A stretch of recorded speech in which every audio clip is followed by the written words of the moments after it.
AllBall TV. They scared, but I'm not. They don't like comentario. Y suscribe.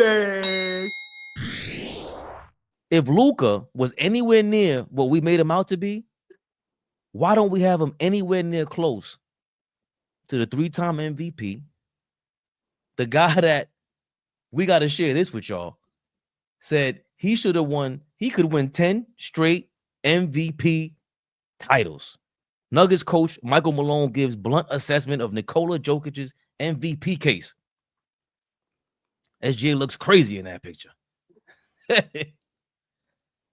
There's Michael Malone on Joker and the MVP conversation against SGA. If you didn't know that Nikola won 3 MVPs and I put player A and player B on paper, and you had no idea that the guys that's averaging a triple-double, the guy who's top 3 in 3 major statistical categories, things that no one's ever done, he wins the MVP 10 times out of 10.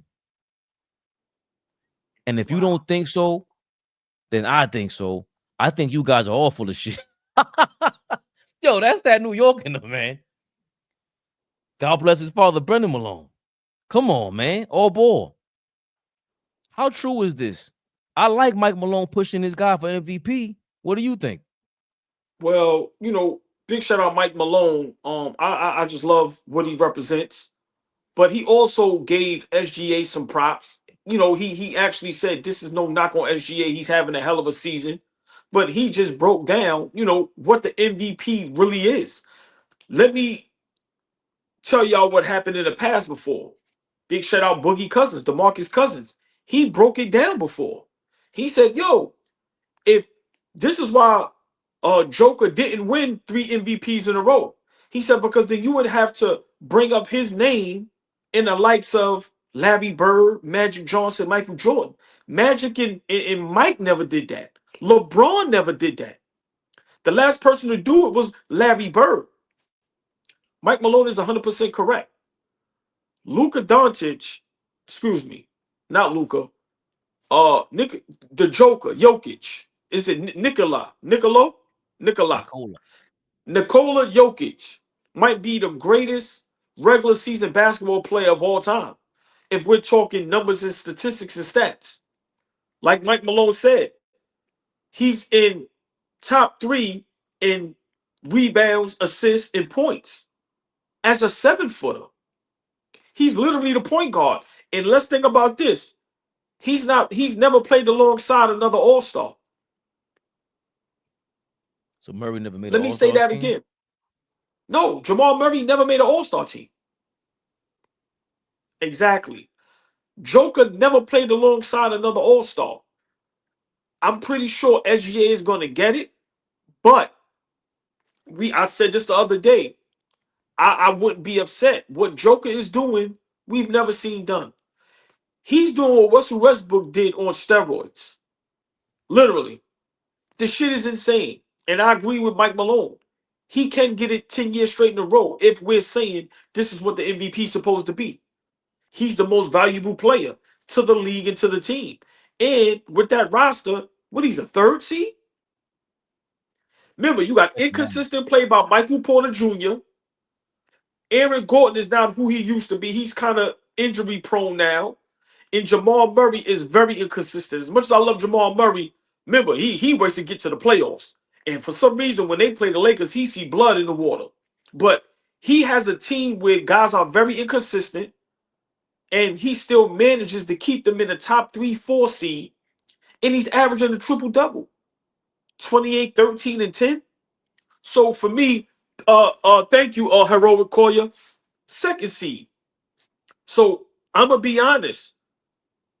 To be the 2 seed and doing what he's doing, yo, man, people may not like it. They may not want to hear it.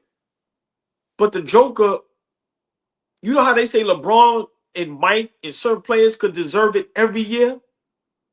I think with the Joker, this is going to sound crazy. He might deserve it more every year than Mike and LeBron.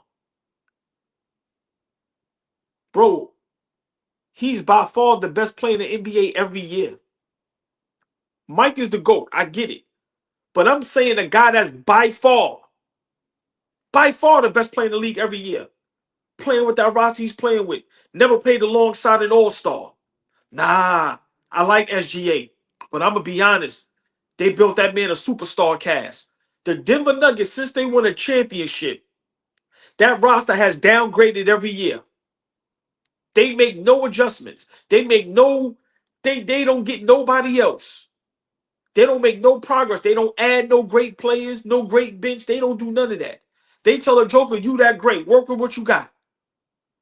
And year in and year out, he's second, third, fourth seed, putting up numbers that nobody can put up. Listen, I'm sorry. Rugby, I know that sounds crazy, but think about it. These last 5 years, Joker's been the best player in the league by far. It's not even close. I'm sorry. Even when Embiid won the MVP, people even said Embiid shouldn't have won it. I mean, your thoughts? Am I crazy? I think they got the MVP seasons wrong. Like the year that Embiid won, Joker should have got it, and the year before, Embiid was supposed to get it. Yeah, I hear that. But he's the guy that if he's fully healthy, he's rivaling Joker. That's the guy, and he's really the only one. I like Giannis. I love Giannis' approach to the game, but we're seeing now it's like, yo, when we strip you of teammates, skills, passing, engineering the offense, even defensively, what is Giannis really doing? And I've always asked that. If he don't have the point of attack, what can he do? So who's making the game easier for Giannis? He needs a lot more help. Going back to Embiid and Joker, they're self-starters when they're on that court. And then Embiid plays defense. So he got the one up on Joker at that point. And every time they played in Philly, he would kill Joker. But that was his only rival. And that's another reason why it's so unfortunate. That's supposed to be, Ali versus Foreman, Ali versus Frazier, like heavyweight matchups. And, I don't know if it's because Embiid didn't stay healthy, whatever. But the Joker thing, to me, you went too far with the MJ stuff. I think it's the same thing. MJ and LeBron. Like every year they're the best player, for whatever reason somebody else wins it. And this year, though, I gotta totally agree with you because I thought about that this morning. And when you text me about the topics, I'm like, yo, it's so crazy because I was thinking about this. And hopefully I'm gonna go on a tangent and you interrupt me if you want, see if I lose you. SGA is in a position that nobody really thought he was gonna be in. Because none of us had him as an MVP caliber dude up until last year. And even the year before, I was like comparing him to John Morant, and he's boomed past him. All the athletic guards, Ant-Man, SGA, John Morant, De'Aaron Fox, Donovan Mitchell, the list goes on. SGA has boomed past him. John Morant, to me, is now an afterthought. Ant-Man had us forget about him. SGA has us completely forgetting about John Morant. And who we can add to that list is Cade Cunningham. Cade Cunningham is better than John Morant. I don't want to argue about that, but right now, Cade Cunningham, if you put him on Memphis, that team is completely different, and they're competing with OKC because now he has even better pieces than he has in Detroit. He can go mano-a-mano with someone like a SGA. But that's my point about Joker. He ain't got none of that. None of that. And he's supreme above them. So how much value really can we compare the Cade Cunningham's, SGA's, Ant-Man's, John Morant to the world, all the little guys? To me, it always felt like it took way more to even compare with a guy like Joker, who's carrying the team. What other player can we ever say about really, literally made everybody better around them? Anybody better around them? That's Big Joker. See, eyes on the prize, baby, Bubba. Prize picks. Run your game. AllBall TV. They scared, but I'm not. They don't like comentario. Y suscribe.